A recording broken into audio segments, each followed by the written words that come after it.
Hello' friends, মোৰ চেনেললৈ আপোনালোকক স্বাগতম জনাইছোঁ। মই আজি এটা পপ স্লিভছ কেনেকৈ সহজতে বনাব পাৰি সেইটো আপোনালোকৰ আগত মই শ্বেয়াৰ কৰিম। পপ স্লিভছৰ কাৰণে এটা এনেকৈ নৰ্মেল স্লিভছ এটা বনাই ল'ব লাগিব। এইটো মই কাগজত বনাই লৈছোঁ। ইয়াৰ লেন্থ লৈছিলোঁ 8 ইঞ্চ আৰু এইফালে 3 ইঞ্চত ডাউন কৰিছোঁ স্লিভটো। এতিয়া মই এনেকৈ লাইনিঙৰ কাপোৰৰ ওপৰত এনেকৈ লৈছোঁ। লাইনিঙৰ কাপোৰটো প্ৰথমতে মই দুভাঁজ কৰি লৈছোঁ। এতিয়া প্ৰথমতে মই এটা হাত বনাম। এতিয়া এই স্লিভটোৰ নিচিনা একদম এজ ইট ইজ আঁকি ল'ব লাগিব।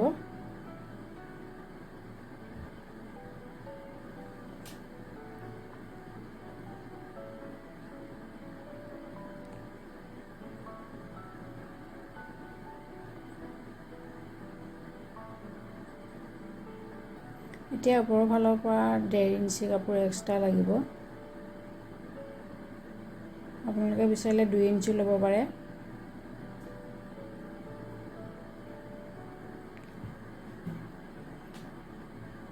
এতিয়া এডাল আঁচ টানি ল'ব লাগিব। আঁচ টানিবৰ কাৰণে মই এনেকৈ দুইটা চাইডে সমান কৰি লওঁ। এইটো চাইডে যিমান আছে এইটো চাইডেও সিমানেই। আচলতে এইডাল আঁচ প্ৰয়োজন নহয়, তথাপি মই আঁকি দেখাইছোঁ। আঁকি দেখালে বুজি পাব কেনেকৈ ড্ৰ কৰিব লাগে এইটো। এতিয়া আৰ্মহোলৰ লগত এডাল আঁচ টানি ল'ব লাগিব সমানে সমানে। এইফালে মই কাপোৰটো এই কাগজৰ স্লিভছটো যিটো বনাইছিলোঁ তাতকৈ মই 5 ইঞ্চি কাপোৰ বেছিকৈ লৈছোঁ। আপোনালোকে বিচাৰিলে 4 বা 4.5 ইঞ্চি ল'ব পাৰে কাপোৰ কম থাকিলে। কাপোৰ বেছি থাকিলে 6, 7, 8 ইমানো ল'ব পাৰে এক্সট্ৰা। যিমান বেছি ল'ব সিমানেই বেছি ইয়াত ক্ৰুজ হ'ব। এতিয়া সেই হাতটোৰ নিচিনাকৈ এনেকৈ আঁকি ল'ব লাগিব। বাকীখিনি একেই নৰ্মেল স্লিভৰ দৰে আঁকি ল'লেই হৈ যায়।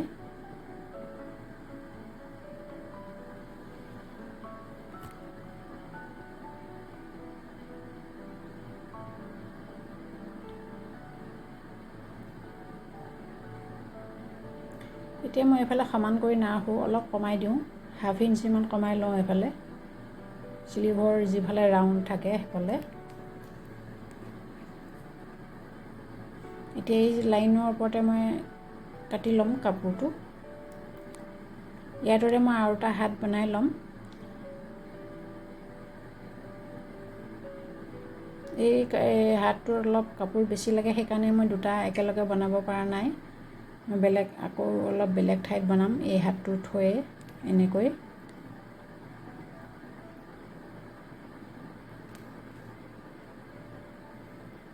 এইটো মই দুটা হাত বনাই ল'লোঁ। এতিয়া আচল মেইন কাপোৰটোৰ ওপৰত লৈ কাটিব লাগিব। হাত দুটা মই ইয়াত চিলাই কৰি নলওঁ, মই ইয়াত এনেকৈ ফেভিকল দি আঠা লগাই ল'ম। ফেভিকল দিওঁতে অলপ সাৱধান হোৱা ভাল, কাৰণ এইটো লুটিয়াই দিলে বেলেগ ক'ৰবাত লাগি যাব, তেতিয়া দাগ হৈ যাব। সেইকাৰণে অলপ সাৱধানে দিব লাগিব। এতিয়া এই স্লিভছটো এনেকৈ লুটিয়াই দিম।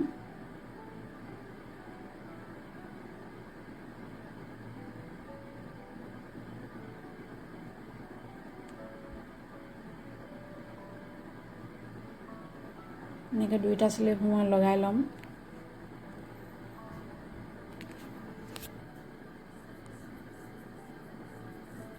দুইটা এনেকৈ আঠা লগাই ল'লোঁ। এতিয়া ইয়াৰ ওপৰত মই ইস্ত্ৰি মাৰি দিম যাতে কাপোৰ দুইটা সমান হৈ যায়।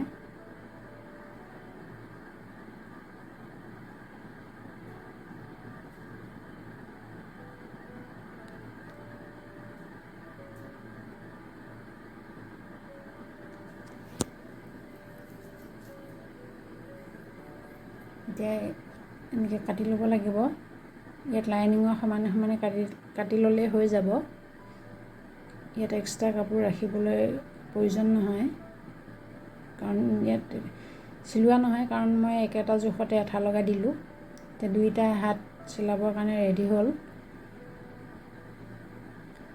এতিয়া এই স্লিভছটো মই আকৌ এবাৰ দেখাইছোঁ। এইটো 8 ইঞ্চি লৈছিলোঁ আৰু এইটো ৰাউণ্ডটো মই 7 ইঞ্চি লৈছোঁ। ইয়াত 1.5 ইঞ্চি মাৰ্জিনো আছে। আৰু 3 ইঞ্চত মই ডাউন কৰিছোঁ।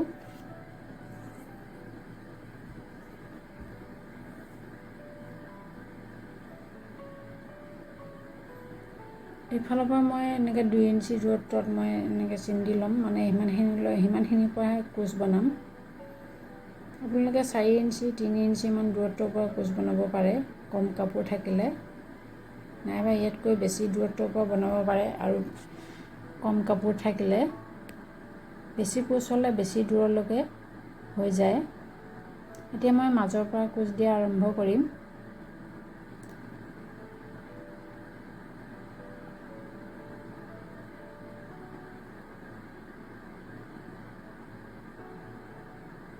এনেকৈ কুচ মই 2টা ছাইডতে দি ল'ম। যিফালে কুচখিনি দিম সেইফালে একেফালেই যাতে গোটেই কুচখিনি হয়। মই এই হাতটো য'ত লগাম, যিটো ব্লাউজত লগাম, তাৰ কাটিং ভিডিঅ' আৰু ষ্টিচিং ভিডিঅ' মোৰ চেনেলত দি দিম। তাৰ বাবে মোৰ চেনেলটো ছাবস্ক্ৰাইব কৰি ল'ব। মই নতুন ভিডিঅ' দি থাকোঁ। মোৰ ভিডিঅ' চাই সহজতে শিকিব পাৰিব ব্লাউজ কেনেকৈ অতি সহজে চিলাব পাৰি।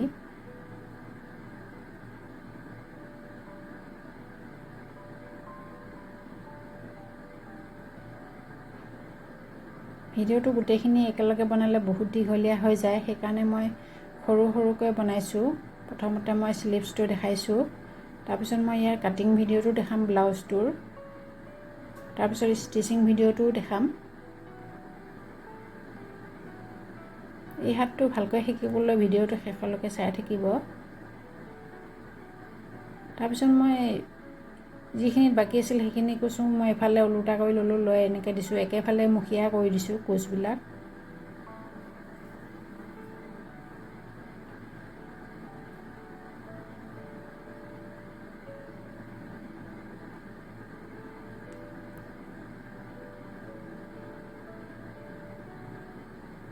এনেকৈ মই তলৰ ছাইডটোতো দি ল'ম কুচখিনি।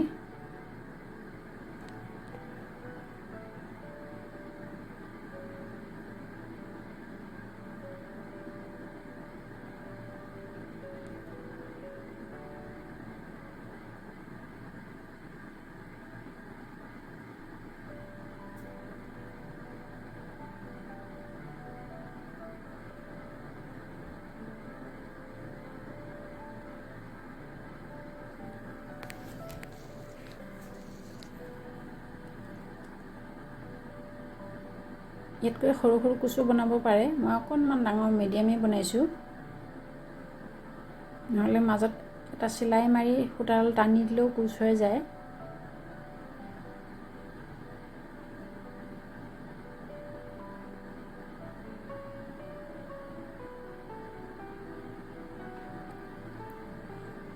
দুইটা ছাইডৰ মই কুচখিনি ৰেডি কৰিলোঁ। এতিয়া মই এইটো কাগজৰ স্লিভছটো এইটো পেলাই দিয়া নাছিলোঁ, এইটো কাৰণ নোহোৱালৈকে পেলাব নোৱাৰি। সেইটো সমান হ'লে গম পাই যাম যে স্লিভটো পাৰফেক্ট হৈছে। এতিয়া ব্লাউজৰ লগত মিলি যাব, ধুনীয়াকৈ জোখত হৈ যাব। মই দুইটা ছাইডে এনেকৈ মিলাই চাইছোঁ, হৈ গৈছে। যদি কেনেবাকৈ ব্লাউজটোৰ স্লিভটো সৰু হয় তেনেহ'লে এটা কুচ খুলি দিব লাগিব, আৰু যদি বেছি হয় কাপোৰটো তেনেহ'লে দুইফালে দুটা কুচ দি দিলে সমান হৈ যাব সেনেকৈ। এতিয়া ছাইডত থকা সূতাখিনি অলপ কাটি লৈছোঁ, এক্সট্ৰা সূতাখিনি। এতিয়া মই ইয়াত পট্টি লগাবৰ কাৰণে এইটো 1.5 ইঞ্চি পট্টি এটা লৈছোঁ, আৰু ইয়াৰ দীঘলটো যিমান আৰ্মহোলত যিমান প্ৰয়োজন আৰ্ম ৰাউণ্ডত সিমানেই লৈছোঁ। এতিয়া এই পট্টিটো মই স্লিভছটোৰ তলৰ ফালে লৈছোঁ, উল্টা ছাইডৰ ফালে। এনেকৈ ল'লে দেখা নাপাম কাৰণ চিলাইটো, সেইকাৰণে মই চিধা ছাইডটো ওপৰ ফালে কৰি লৈছোঁ এনেকৈ পট্টিটোৰ তললৈ দি। তেতিয়া মই সেই কুচখিনিত যিটো চিলাই মাৰিছিলোঁ সেই চিলাইটো মই দেখা পাম, আৰু সেই চিলাইটোৰ ওপৰতে এই চিলাইটো মাৰি যাম।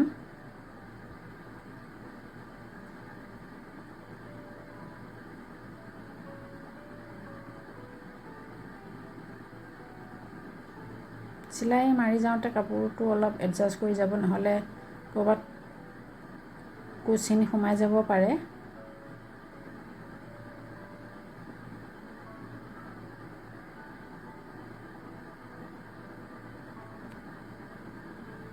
এতিয়া মই তলৰ পটিটোতকৈ অলপ কাপোৰটো বেছি আছিলে, সেইকাৰণে মই এইখিনিতে এটা কুচ দি দিছোঁ। তলৰ পটিটো মই একদম আৰ্মহোলৰ জোখত লৈছোঁ, তাত 1.5 ইঞ্চি মাৰ্জিন ৰাখিছোঁ।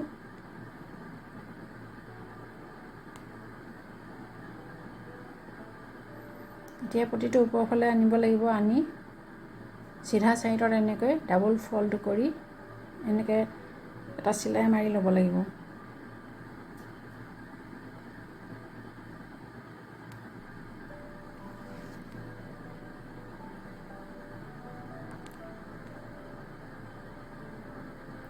আপোনালোকে ইয়াত ডিজাইন কৰিবলৈ কাৰণে লেচো লগাব পাৰে, ডিজাইনাৰ লেচ পায়, আজিকালি বহুত ধৰণৰ থাকে।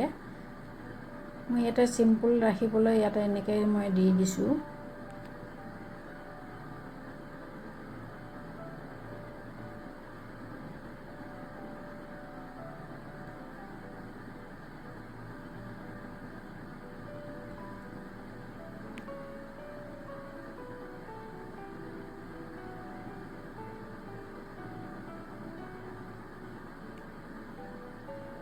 ব্লাউজৰ হাতটো ৰেডি হৈ গৈছে, এতিয়া ব্লাউজত লগাবলৈ সাজু হৈ গৈছে। এইটো মই এনেকৈ তলৰ ফালে পিন মাৰি দেখাইছোঁ, চিলোৱা নাই, মই চিলাম কাৰণ ব্লাউজত লগোৱাৰ পিছতে ফিটিঙৰ চিলাই দিম। এতিয়া মই দেখাবলৈ এনেকৈ পিন লগাই ৰেডি কৰি দেখাইছোঁ, দেখিবলৈ ধুনীয়া হৈছে।